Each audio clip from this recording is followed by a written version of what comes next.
हाँ तो दोस्तों, इस समय हम लोग जो पढ़ रहे हैं वो आपको पता ही होगा। इस समय Gupta and Gupta railway engineering का पार्ट चल रहा है। 50 क्वेश्चन हो चुका है, 51 नंबर क्वेश्चन से पढ़ना है। 51 नंबर क्वेश्चन में कह रहा है नंबर ऑफ द की जो यूज़ किया जाता है ये C S T nine sleeper में, जो हम C S T nine sleeper में जो की यूज़ करते हैं वो उसकी संख्या कितनी होती है। नंबर ऑफ द की बताना है जो यूज़ किया जाता है C S T nine sleeper में, कितना होता है आपका। तो 2 यूज़ करते हैं, कितना 2 हम number of the key use करते हैं। 52 नंबर क्वेश्चन कह रहा है लूज ज of steel through the sleeper are made of, बना होता है किससे बना होता है ये। तो आपका ये स्प्रिंग स्टील से बना होता है, किससे, स्प्रिंग स्टील से बना होता है। 53 number question, number of the cotton जो यूज़ किया जाता है 69 स्लीपर में। 69 स्लीपर में जो number of the cotton number of the cutters use करते हैं कितना होता है, वो 4 होता है। सी वाला आंसर आपका करेक्ट हो जाएगा। 54 नंबर क्वेश्चन कह रहा है क्या कि पेनड्रॉल पेनड्रॉल क्लिप्स जो can not be use, Pandrol clip जो होता है वो कैन नॉट बी यूज नहीं कर सकते हैं किसके साथ में, C S T nine sleeper के साथ में। तो सी वाला आंसर करेक्ट हो जाएगा। 55 नंबर क्वेश्चन कह रहा है क्या, कह रहा है कि डिजायरेबल रेट ऑफ चेंज, क्या कह रहा है, desirable rate of change of cant deficiency in the case of metre gauge. Metre gauge के केस में desirable rate of change of cant deficiency कितना होता है, वो 35 mm पर सेकेंड होता है। कितना होता है, 35 mm पर सेकेंड होता है। तो आपका बी वाला आंसर करेक्ट हो गया। 56 नंबर क्वेश्चन कह रहा है क्या, कह रहा है 56 नंबर क्वेश्चन में कि limiting gauge of the cant excess for the broad gauge के लिए कितना रखा जाता है ये। तो ब्रॉड गेज के लिए आपका 75 mm होता है। तो सी वाला आंसर करेक्ट हो गया। अगला दिया है क्या, limiting value of the cant efficiency for all gauge, सभी गेज के लिए limiting of the limiting value पूछ रहा है आपका कैंट ग्रेडियंट का पूछ रहा है, कितना रखा जाता है। तो आपका बी वाला आंसर करेक्ट हो जाएगा। 1/720 होता है, 1/720 या 720 होता है। बी वाला आंसर करेक्ट हो गया। 58 नंबर क्वेश्चन कह रहा है normally limited value of the cant, normally limited value of the cant कितना रखा जाता है। तो G/7 होता है। जी क्या है, गेज है। तो गेज/10 होता है, सॉरी G/7 बोल दिया हमने, गलत है आपका, G/10 होता है। ठीक है, बी वाला आंसर आपका करेक्ट हो गया। 59 नंबर क्वेश्चन कह रहा है कि वर्टिकल कर्व जब हम प्रोवाइड कराते हैं where the algebraic difference between the grade is equal होता है किसके। तो आपका डी वाला आंसर करेक्ट हो जाएगा। मोर देन 4 mm पर मीटर होता है, मोर देन 4 mm पर मीटर होता है। डी वाला आंसर करेक्ट हो जाएगा। 60 नंबर क्वेश्चन कह रहा है लिमिटिंग वैल्यू बताना है कैट डिफिशियंसी की जो यूज़ की जाती है कहाँ पर, फॉर मीट्री गेज रूट्स के लिए, मीट्री गेज रूट्स के लिए जो कैन डिफिशियंसी की वैल्यू होती है, लिमिटिंग वैल्यू होती है, कितनी होती है वो आपकी बी वाला आंसर करेक्ट हो जाएगा। 50 mm होता है। कितना होता है, 50 mm होता है। 61 नंबर क्वेश्चन कह रहा है कि steepest gradient permissible on the 2.5 degree curve किसके लिए, for the broad gauge line के लिए हैविंग द रूलिंग ग्रेडियंट कितना दिया, 1/200 दिया है। तो कितना रखा जाएगा, तो यानी 1/250 हो जाएगा। कह रहा है स्टीपेस्ट ग्रेडियंट परमिजिबल बताना है, परमिजिबल ग्रेडियंट बताना है कितना होता है, 1/250 होगा। कब कब जो हमारा जब कर्व होगा वो 2.5 डिग्री का होगा, और ब्रॉड गेज लाइन के लिए रूलिंग ग्रेडियंट कितना होगा, 1/200 का होगा तब। ठीक है। तो 62 नंबर क्वेश्चन कह रहा है normally maximum cant permissible in the metre gauge, कह रहा है मीटर गेज में परमिजिबल नॉर्मली मैक्सिमम कैंट कितना होता है। तो आपका कितना होता है, बी वाला आंसर करेक्ट हो जाएगा, 90 mm का होता है। ठीक है। उसके बाद क्या दिया है अगला क्वेश्चन, कह रहा है 63 नंबर क्वेश्चन है cant deficiency occurs when a vehicle traverse around a curve at, कितना होता है। तो बी वाला आंसर करेक्ट हो जाएगा। Speeds higher than equilibrium speed होता है, speeds higher than equilibrium speed होता है। उसके बाद 64 नंबर क्वेश्चन कह रहा है कंपनसेशन पूछ रहा है किसके लिए, for the curvature of gradient के लिए, किसके लिए, फॉर मीट्रिक गेज के लिए ग्रेडियंट पर कर्वेचर के लिए कंपनसेशन कितना रखा जाता है। तो ये आपका मीट्रिक गेज के लिए पूछा है। तो आपका आंसर सी बी वाला करेक्ट हो जाएगा। 52.5/R होता है। कितना होता है, 52.5/R होता है। उसके बाद 65 नंबर क्वेश्चन कह रहा है कि the shape of the transition करो, shape of the transition curve जो यूज़ किया जाता है इंडियन रेलवे में, क्या होता है वो, क्यूबिक पैराबोला होता है। याद रखिएगा, ट्रांजिशन कर्व का जो इंडियन रेलवे में हम यूज़ करते हैं वो शेप कैसा होता है, वो क्यूबिक पैराबोला होता है। ए वाला आंसर करेक्ट हो जाएगा। 66 नंबर क्वेश्चन कह रहा है if R radius of the curve है, देन द वर्साइन पूछ रहा है, versine of the chart of length, chart of length अगर सी है तो क्या हो जाएगा आंसर ऑप्शन। ठीक है, वर्साइन पूछ रहा है चार्ट ऑफ द लेंथ क्या है, सी हो तो आपका आंसर हो जाएगा सी का स्क्वायर अपान 8R। कितना हो जाएगा, सी का स्क्वायर अपान 8R, यानी सी वाला आंसर आपका करेक्ट हो जाएगा। 67 नंबर क्वेश्चन इंपॉर्टेंट क्वेश्चन कह रहा है ब्रॉड गेज है। ठीक है, branch line take off is a contrary flexure, क्या है, contrary flexure from a main line. कह रहा है if the super elevation required for the branch line is, कितना है, 10 mm है। कैन डिफिशियंसी दिया है आपको कितना है, वो 75 mm है, ठीक है। उसके बाद कह रहा है super elevation to be actual जो हम प्रोवाइड कराएंगे ब्रांच लाइन में कितना होगा, ठीक है। तो ब्रांच लाइन में जो सुपर एलिवेशन हम प्रोवाइड कराएंगे वो हो जाएगा आपका 75, 10 - 75 हो जाएगा। 10 - 75 बोले तो -65 mm आ जाएगा। तो यानी आपका डी वाला आंसर करेक्ट हो जाएगा। उसके बाद 68 नंबर क्वेश्चन कह रहा है कि 1 degree of the curve is equivalent होता है किसके, तो 1750/r के, 1750/r के इक्विवेलेंट होता है क्या, 1 डिग्री ऑफ द कर्व, ठीक है। उसके बाद 68 नंबर क्वेश्चन के बाद आपका 69 नंबर क्वेश्चन क्या कह रहा है, कह रहा है इक्विलिब्रियम सुपर एलिवेशन बताना है। इक्विलिब्रियम सुपर एलिवेशन बताना है किसके लिए, to be provided on a curve of the radius R दिया है, स्पीड ऑफ द व्हीकल दिया है V km/h में दिया है, तो कितना हो जाएगा, GV² / 127R हो जाएगा। कितना हो जाएगा, GV² / 127R हो जाएगा। ए वाला आंसर आपका करेक्ट हो जाएगा। 70 नंबर क्वेश्चन कह रहा है कि स्विच एंगल बताना है। Switch angle is the angle होता है किसके किसके बीच का होता है, तो ये आपका होता है गेज फेस, पहला वाला सही है, gauge face of the stock rail और टंग रेल। स्टॉक रेल और टंग रेल के बीच का जो गेज फेस होता है उनके बीच का एंगल होता है क्या, स्विच एंगल। 71 नंबर क्वेश्चन कह रहा है कि स्विच एंगल डिपेंड करता है किस पे डिपेंड करता है स्विच एंगल, तो पहली बात तो आपका हील डाइवर्जेंस पे डिपेंड करता है, हील डाइवर्जेंस पे डिपेंड करता है। दूसरा आपका length of the tongue rail, tongue rail की लंबाई और हील डाइवर्जेंस पे डिपेंड करता है, पहला और दूसरा आप मानी ए वाला आंसर आपका करेक्ट हो जाएगा। फ्लेंजवे क्लियरेंस पर और थ्रू ऑफ द स्विच पर इस पर डिपेंड नहीं करता। 72 नंबर क्वेश्चन कह रहा है कि maximum value of the throw of the switch or broad gauge. Broad gauge के लिए जो थ्रो ऑफ द स्विच की मैक्सिमम वैल्यू होती है कितनी होती है, तो 115 mm होता है। कितना होता है, 115 mm होता है। याद रखिएगा, थोड़ा सा इंपॉर्टेंट लाइन है, कह रहा है मैक्सिमम वैल्यू पूछा है किसके लिए, थ्रो ऑफ द स्विच के लिए। तो थ्रो ऑफ द स्विच के लिए मैक्सिमम वैल्यू ब्रॉड गेज में कितना होता है, 115 होता है, ठीक है। अगर हम मीट्रिक गेज में पूछे मैक्सिमम कितना होता है, तो वो 100 mm होता है। 100 mm किसके लिए होता है, मीट्रिक गेज के लिए होता है। अच्छा, अगर ब्रॉड गेज के लिए मिनिमम वैल्यू पूछे कितना होता है, तो वो 95 mm होता है। 95 mm जो है वो मिनिमम वैल्यू है किसके लिए, ब्रॉड गेज के लिए, थ्रू ऑफ द स्विच का, ठीक है। और अगर मिनिमम वैल्यू किसके लिए पूछे, मीट्रिक गेज के लिए पूछे, तब कितना हो जाएगा, तो 89 होता है। यानी 89 जो दिया हुआ है आपका 89 mm जो है ये मीट्रिक गेज के लिए मिनिमम वैल्यू है थ्रू ऑफ द स्विच का, और 95 जो दिया है वो मिनिमम वैल्यू है थ्रू ऑफ द स्विच का किसके लिए, ब्रॉड गेज के लिए है। और मैक्सिमम वैल्यू मीट्रिक गेज के लिए थ्रू ऑफ द स्विच कितना हो जाएगा, 100 mm होता है। और मैक्सिमम वैल्यू ब्रॉड गेज के लिए जो है थ्रू ऑफ द स्विच का कितना होता है, वो 115 mm होता है। डी वाला आंसर आपका करेक्ट हो जाएगा। 73 नंबर क्वेश्चन कह रहा है कि स्ट्रेचर बार जो होता है हम प्रोवाइड कराते हैं, क्यों प्रोवाइड कराते हैं, to the maintain the two tongue, मतलब बी वाला आंसर करेक्ट है, to maintain the two tongue rail at the exact distance पर दो टंग रेलों को जो है मेंटेन करने के लिए हम स्ट्रेचर बार का हाँ प्रयोग करते हैं या स्ट्रेचर बार को प्रोवाइड कराते हैं। 74 नंबर क्वेश्चन कह रहा है कि विच of the following method of the designation of the crossing is mostly use किया जाता है इन द इंडिया में, कौन सा हम यूज़ करते हैं। इंपॉर्टेंट क्वेश्चन है ये, कह रहा है क्या, कह रहा है कि विच ऑफ द फॉलोइंग मेथड, इसमें से कौन सा ऐसा मेथड है जो हम डिजाइनेशन यानी डिजाइनेशन के लिए यूज़ करते हैं, किसमें, क्रॉसिंग के लिए मोस्टली यूज़ किया जाता है, कहाँ पर, इंडिया में यूज़ किया जाता है। तो आपका आंसर बी वाला करेक्ट हो जाएगा, राइट एंगल मेथड होता है। कौन सा, राइट एंगल मेथड होता है। 75 नंबर क्वेश्चन दिया, कह रहा है if alpha is the angle of the crossing, अगर अल्फा हमारा क्या है, एंगल ऑफ द क्रॉसिंग है, ठीक है। Then the number of the crossing बताना है in according to the right angle method, right angle method के अनुसार नंबर ऑफ द क्रॉसिंग का फार्मूला क्या हो जाएगा, कास अल्फा होता है। क्या होता है, कास अल्फा, यानी सी वाला आंसर आपका, सॉरी कास नहीं काट अल्फा होता है, सी वाला आंसर आपका करेक्ट हो जाएगा, काट अल्फा होता है, ठीक है। 76 नंबर क्वेश्चन कह रहा है which of the following turnout, which of the following turnout is mostly commonly use किया जाता है गुड ट्रेन के लिए, ठीक है, इंडियन रेलवे में। इंडियन रेलवे में गुड मतलब सामान, सामान वाले या सामग्रियों वाले ट्रेन के लिए जो हम यूज करते हैं, उसमें कह रहा है कि विच of the following turnout is most commonly, कौन सा टर्नआउट मोस्टली यूज करते हैं, तो 1/8 होता है, 1/8 या 8/1/2 वाला आंसर करेक्ट है। ए वाला आंसर आपका करेक्ट हो जाएगा। 77 नंबर क्वेश्चन कह रहा है क्या, कह रहा है कि lead of the crossing, lead of the crossing the distance होता है फ्रॉम, कहाँ से डिस्टेंस होता है ये, तो ये होता है आपका बी वाला आंसर करेक्ट हो जाएगा, heel of the switch to the theoretical nose of the crossing. क्या होता है, heel of the switch to the theoretical nose of the crossing होता है। यानी लीड ऑफ द क्रॉसिंग क्या होता है कि डिस्टेंस होता है, कहाँ से डिस्टेंस होता है, हील ऑफ द स्विच से लेकर के theoretical nose of the crossing तक का होता है। बी वाला आंसर आपका करेक्ट हो जाएगा।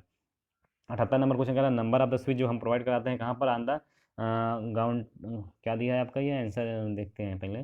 कह रहा है नंबर ऑफ द स्विच जो प्रोवाइड कराते हैं कहाँ पर, ऑन द गाउंटलेटेड ट्रैक के लिए कितना होता है आपका, तो इसमें आंसर आ जाएगा none of the above answer correct हो जाएगा। डी वाला आंसर आपका करेक्ट हो जाएगा, ठीक है।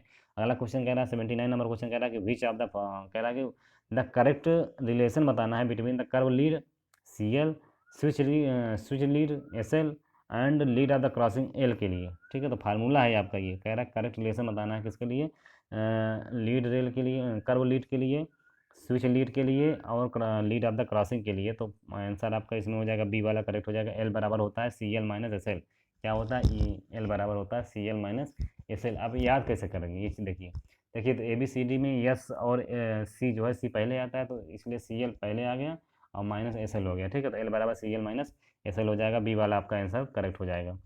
ठीक, ठीक है। 80 नंबर क्वेश्चन देखते हैं। 80 नंबर क्वेश्चन इंपॉर्टेंट क्वेश्चन कह रहा है, इन्हें सीजर क्रॉस ओवर, इन्हें scissor cross over the crossing हम होता है वो हम प्रोवाइड कराते हैं, कहाँ पर प्रोवाइड कराते हैं, तो 2 एक्चुअल एंगल क्रॉसिंग पर और 6 एक्यूट एंगल क्रॉसिंग पर। मतलब समझे, मतलब नहीं समझे, मतलब कह रहा है क्या कि द सीजर क्रॉस सेक्शन यानी सीजर क्रॉस ओवर जो होता है वहाँ पर जो क्रॉसिंग होती है हम प्रोवाइड कराते हैं। कैसे प्रोवाइड कराते हैं, तो पहला होता है आपका 2 ऑब्ट्यूज एंगल क्रॉसिंग होती है, यानी वहाँ पर क्या होता है कि 2 ऑब्ट्यूल एंगल क्रॉसिंग होती है और 6 एक्यूट एंगल क्रॉसिंग होती है, यानी पहला और चौथा सही है। पहला और चौथा किसमें दिया है, बी में सही है, मतलब बी वाला आपका आंसर करेक्ट हो गया। 81 नंबर क्वेश्चन कह रहा है कि the distance through which the tongue rail move laterally at the toe of the switch for the movement of the train is called, कहलाता है, क्या कहलाता है वो, तो थ्रो ऑफ द स्विच कहलाता है। क्या कहलाता है, थ्रो ऑफ द स्विच, यानी सी वाला आंसर करेक्ट हो गया। अगला दिया है आपका क्या, 82 नंबर क्वेश्चन कह रहा है फ्लैंजवे क्लियरेंस इज द डिस्टेंस होता है, फ्लैंजवे क्लियरेंस क्या डिस्टेंस होती है, तो ए वाला आंसर करेक्ट होगा।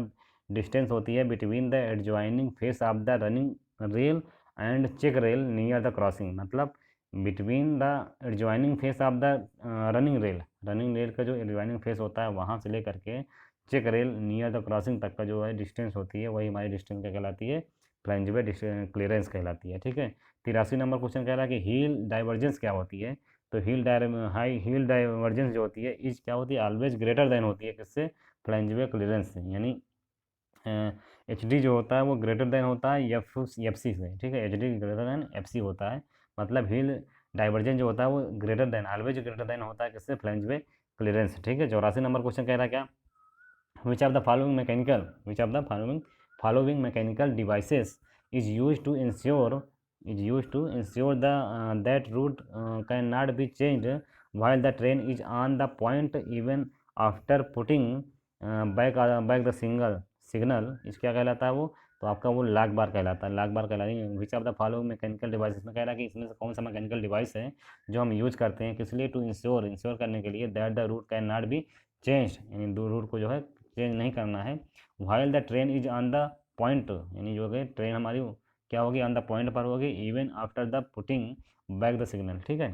तो क्या हो जाएगा, वो लाग बार होता है आपका। 85 नंबर क्वेश्चन कह रहा है कि द ट्रेडल बार जो होता है हम प्रोवाइड कराते हैं, कहाँ प्रोवाइड कराते हैं, तो बी वाला आंसर करेक्ट हो जाएगा, near and parallel the inner side of the one of the rail, मतलब नियर होता है एंड पैरेलल होता है कहाँ पे, इनर साइड के of one of the rail, यानी वन ऑफ द रेल के पास, ठीक है। 86 नंबर क्वेश्चन क्या कह रहा है, द ऑब्जेक्ट बताना है, किसका ऑब्जेक्ट बताना है, of providing the point lock को प्रोवाइड कराने का ऑब्जेक्ट क्या होता है, तो ए वाला आंसर करेक्ट हो जाएगा, to ensure that each switch is क्या होता है, करेक्टली सेट, यानी कह रहा है टू इंश्योर यानी सक्षम होता है किसके लिए, दैट द ईच स्विच, प्रत्येक स्विच जो होता है वो करेक्टली सेट होते हैं, ठीक है। तो ए वाला आंसर आपका करेक्ट हो जाएगा। 87 नंबर क्वेश्चन कह रहा है which of the following device use किया जाता है किसलिए, to transfer the wagons or locomotives to and from parallel tracks without any necessity of shunting, इस क्या होता है, तो सी वाला आंसर करेक्ट हो जाएगा, ट्रवर्सर होता है, क्या होता है, ट्रवर्सर होता है, सी वाला आंसर आपका करेक्ट हो जाएगा, ठीक है। अच्छा कहला क्या कह रहा है, 88 नंबर क्वेश्चन कह रहा है कि एक ट्रायंगल इज यूज्ड, ट्रायंगल जो होता है हम ट्रायंगल जो होता है हम उसको यूज करते हैं, क्यों यूज करते हैं, तो पहला वाला आंसर करेक्ट हो जाएगा, changing the direction of the engine के डायरेक्शन को चेंज करने के लिए हम क्या यूज करते हैं, ट्रायंगल यूज करते हैं। 89 नंबर क्वेश्चन कह रहा है height of the centre of the arm of A semaphore signal के आर्म का सेंटर की जो हाइट होती है एबव द ग्राउंड लेवल, ठीक है, ग्राउंड से ऊपर कितना रखा जाता है, तो 7.5 मीटर रखा जाता है, कितना होता है, 7.5 मीटर रखा जाता है, सी वाला आंसर आपका करेक्ट हो जाएगा। 90 नंबर क्वेश्चन कह रहा है कि रिसेप्शन सिग्नल जो होता है, रिसेप्शन सिग्नल जो होता है वो क्या होता है, तो वो आपका आउटर सिग्नल होता है, पहली बात तो ठीक है। उसके बाद होम सिग्नल होता है, आउटर सिग्नल होता है, साथ साथ होम सिग्नल भी होता है, यानी पहला दूसरा सही है, पहला दूसरा मतलब तो ये वाला आपका सही है। अगला दिया है yellow light hand signal. Yellow light hand signal जो होता है वो इंडिकेट करता है, क्या इंडिकेट करता है कि proceed continuously, proceed. Yellow line yellow light hand signal जो होता है वो यह इंडिकेट करता है प्रोसीड कंटिन्यूसली, ठीक है। तो आपका बी वाला आंसर यहाँ पे करेक्ट हो गया। 92 नंबर क्वेश्चन कह रहा है कि when the semaphore and warner are install किया जाता है ऑन द सेम पोस्ट पर, ठीक है। तो then the stop indication is given when, कब किया जाता है ये, तो आपका ए वाला आंसर करेक्ट हो जाएगा। बोथ आर्म जो होता है और हॉरिजॉन्टल होता है, मतलब जब बोथ आर्म जो होता है हॉरिजॉन्टल होता है उस कंडीशन पे कभी कभी क्या होता है, सेमाफोर और वार्मर जो होता है हम इंस्टॉल करते हैं सेम पोस्ट पर, ठीक है। तो आपका ए वाला आंसर करेक्ट हो जाएगा। 93 नंबर क्वेश्चन कह रहा है in a shunting signal if the red band is क्या होता है, इंक्लाइन किया गया है एट द 45 डिग्री पर, तो इट इंडिकेट, यह इंडिकेट क्या करता है, प्रोसीड के लिए इंडिकेट करता है। बी वाला आंसर आपका करेक्ट हो जाएगा। 94 नंबर क्वेश्चन देखिए, बहुत अच्छा क्वेश्चन है आपका। यहाँ पे एक लिस्ट वन को लिस्ट सेकंड से मिलाना है। पहला लिस्ट दिया है कि वायर क्लॉ क्या होता है, तो वायर क्लॉ जो होता है आपका पहला ही हो जाएगा, to clean the ballast, ballast को क्लीन करने के लिए हम वायर क्लॉ का यूज़ करते हैं, ठीक है, वायर क्लॉ को यूज़ करते हैं। अगला दिया है आपका जिम क्रो क्या होता है, तो जिम क्रो जो होता है आपका तीसरा वाला करेक्ट हो जाएगा, टू बेंड द रेल, यानी रेल को बेंड करने के लिए हम जी क्रो का यूज़ करते हैं। सी वाला दिया है बीटर क्या होता है, तो बीटर के लिए दूसरा वाला करेक्ट हो जाएगा, to the pack the ballast under the sleeper, to pack the ballast under the sleeper हो जाएगा। डी क्या दिया है, मैलेट दिया है, मैलेट क्या होता है, तो डी का चौथा सही हो जाएगा। To sound the sleeper for packing packing के लिए क्या होता है, स्लीपर को जो है साउंड प्रदान करता है कौन, मैलेट, ठीक है। यानी इसमें आपका पहला वाला करेक्ट हो जाएगा। 95 नंबर क्वेश्चन क्या कह रहा है कि for the purpose of the track maintenance track maintenance के पर्पज़ के लिए number of the turn out पूछ रहा है, जो इक्विवेलेंट होता है वन ट्रैक किलोमीटर के लिए जो इक्विवेलेंट होता है उसमें number of the turn out कितना होता है, तो 10 होता है। आपका डी वाला आंसर करेक्ट हो जाएगा, ठीक है। 96 नंबर क्वेश्चन कह रहा है a train is held by the 482 locomotives, the number of the driving wheel in this locomotives कितना होता है, तो बी वाला आपका जो इसमें 482 दिया है इसमें से 8 वाला हो जाएगा, तो यानी 8 आपका आंसर आ जाएगा, बी वाला आंसर करेक्ट हो जाएगा, ठीक है। अगला क्वेश्चन क्या कह रहा है कि to ensure exact gauge the gauge tie tie plate जो होता है हम प्रोवाइड कराते हैं, कहाँ प्रोवाइड कराते हैं, तो टो ऑफ द स्विच और नोज ऑफ द क्रॉसिंग दोनों पे प्रोवाइड कराते हैं, टो ऑफ द स्विच पर भी और नोज ऑफ द क्रॉसिंग पर भी प्रोवाइड कराते हैं। 98 नंबर क्वेश्चन कह रहा है कंसीडर द फॉलोइंग स्टेटमेंट, बताना है कि इसमें से कौन सा स्टेटमेंट सही है, ठीक है। पहला दिया है कि slide chair are provided under the tongue rail to allow lateral movement के लिए, तो आपका पहला वाला करेक्ट है। दूसरा दिया stretcher bar are provided to the maintain the two tongue rail at the correct distance पर, तो ये भी सही है आपका। तीसरा दिया है grade of chair are provided behind the heel of the switch to give a ramp of the tongue rail, ये भी सही है आपका। यानी पहला दूसरा तीसरा तीनों सही है, डी वाला आंसर आपका करेक्ट हो गया। 99 नंबर क्वेश्चन कह रहा है कि on a single rail track है, ठीक है, गुड ट्रेन लोडेड है, ठीक है, with the heavy iron material लेके जा रहा है, ठीक है। स्टार्ट कहाँ करता है, फ्राम ए से बी की तरफ जा रहा है। कह रहा है then the empty wagon run from कहाँ मतलब कह रहा है एंड और देन मतलब और क्या कह रहा है कि इम्पटी वेगन रन कर रही है बी से ए की तरफ, तो अमाउंट ऑफ द क्रिप पूछ रहा है, क्रिप का जो अमाउंट होगा वो किधर जाएगा, ठीक है। तो क्रिप का अमाउंट क्या होगा, विल भी मैक्सिमम कहाँ होगा, एट द मिडिल पर होगा और ए से बी की तरफ होगा, ए से बी की तरफ। देखो जिधर ज़्यादा लोड होता है ना, क्रिप का जो डायरेक्शन होती है उधर ही ज़्यादा होती है, ठीक है। तो मूव कहाँ करेगा, मैक्सिमम कहाँ पर होगा, एट द मिडिल पर होगा, ए और बी के, ठीक है, ए और बी के मिडिल पर होगा। तो सी वाला सॉरी एक मिनट देखें पहले, आपका यहाँ पर रॉन्ग हो गया, सॉरी। दिया क्या है पहले क्वेश्चन को समझिए, कह रहा है कि एक सिंगल रेल ट्रैक है, ठीक है, सिंगल रेल ट्रैक पर गुड मतलब सामान जो है ट्रेन पर लोडेड है विथ हैवी आयरन मटेरियल, यानी एक तरफ क्या है कि हैवी आयरन मटेरियल जो है लोडेड हुआ है, ठीक है। उसके बाद कह रहा है कि स्टार्ट किया जाता है फ्रॉम ए से बी की तरफ, यानी कोई दो स्टेशन है, एक ए है एक बी है, तो ए से बी की तरफ कोई क्या बोलते हैं सामान जा रहा है, जिस पे क्या बोलते हैं सामान लदा हुआ मटेरियल जो है लेके जा रही है कोई ट्रेन, ठीक है। उसके बाद कह रहा है कि एक ट्रेन वापस आ रही है, एम्प्टी वैगन आ रही है, मतलब बिल्कुल खाली गाड़ी आ रही है, जो कि बी से ए की तरफ आ रही है। तो यहाँ पर जो है amount of the creep of the rail, rail के क्रिप की मात्रा पूछ रहा है, क्या कितना होगा, तो बी वाला आंसर यहाँ पे करेक्ट होगा। मोर होगा in the direction of the ए से बी, यानी ए से बी की तरफ जो जा रही होगी उसमें जो उसकी डायरेक्शन में ज़्यादा होगा क्रिप का मान, ठीक है। तो यानी बी वाला आंसर करेक्ट हो जाएगा यहाँ पे। अगला दिया है क्या, 100 number question, for laying the railway track, for laying the railway track material required are, material required are क्या हो जाएगा यहाँ पे आंसर। तो पहले देख लेते हैं कौन कौन सा है आपका। पहला दिया है आपका रेल, फिश प्लेट दिया है, फिश बोर्ड दिया है और बेरिंग प्लेट दिया है। फिर पूछ रहा है क्या, the quantities required for 1 kilometre of the broad gauge track, broad gauge track के लिए क्वांटिटी पूछ रहा है, इसमें कितना हो जाएगा। तो आपको इसको समझना पड़ेगा। पहली बात तो कितना हो जाएगा, बी वाला आंसर करेक्ट होगा यहाँ पे। ए मतलब क्या दिया था आपका यहाँ पर, ए जो है वो रेल दिया था, तो रेल कितना हो जाएगा, 1 किलोमीटर में रेल की मात्रा कितनी हो जाएगी, 154 हो जाएगी, ठीक है, 154 हो जाएगी, ठीक है। बी में क्या दिया है आपका, बी में आपको जो दिया था फिश प्लेट दिया था, फिश प्लेट दिया था, मतलब 154 का, एक रेल में 2 फिश प्लेट यूज़ करी जाती हैं, ठीक है। तो जब 154 दिया तो 154 को दुगना करेंगे तो 308 हो जाएगा, तो आपका बी में 308 हो गया, ठीक है।